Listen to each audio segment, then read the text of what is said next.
Last month, the government put the country on a national lockdown due to the COVID-19 pandemic. We know this. Now, the regulations of the lockdown stated that children must remain with one parent if parents are separated. However, the Minister of Social Development, Lindiwe Zulu, has since amended these regulations to allow movements of children, but parents need to meet certain requirements. Now, parent Coach Laura Markovitz joins us via video call to tell us more about this. Good morning, Laura. Hi, Jamie. Hi. It's such unprecedented times, you know. It's already difficult on parents as a whole, but of course we know now that the South African government has changed the regulations regarding the movement of the children between co-parents. Where are we right now? What are they saying right now at this moment?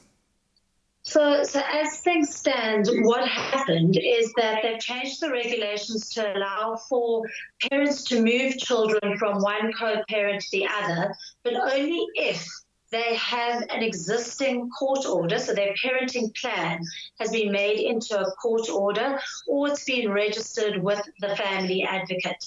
And then they need to have that document with them, or a certified copy of that document with them when they're transporting kids.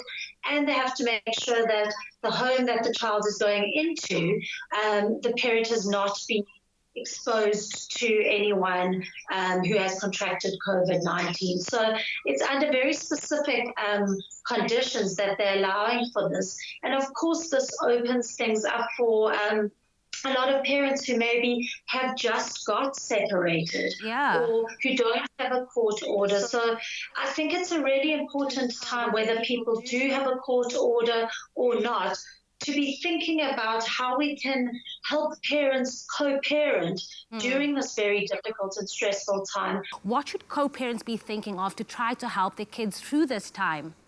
So my starting point is always take care of yourself first. Put the oxygen mask on yourself first before you are able to show up for your children in any meaningful and positive way, and before you're able to deal with a potentially difficult ex. And then it's being able to show up as an adult. And I don't say that flippantly, because it can be very hard to show up as an adult when you have a very difficult relationship with someone. But what I mean by that is really holding the bigger picture in mind. And the bigger picture, of course, is the best interests of the kids. One of the things we can do is be aware of our language that we are using.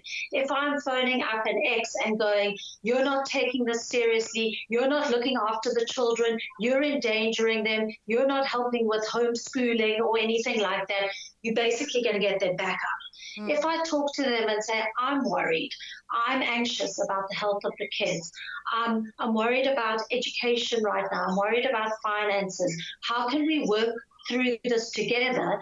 And then, of course, transitioning. So transitions, if you are moving your kids from one parent to the other, generally is quite a difficult time, because kids are having to leave one parent and go to another.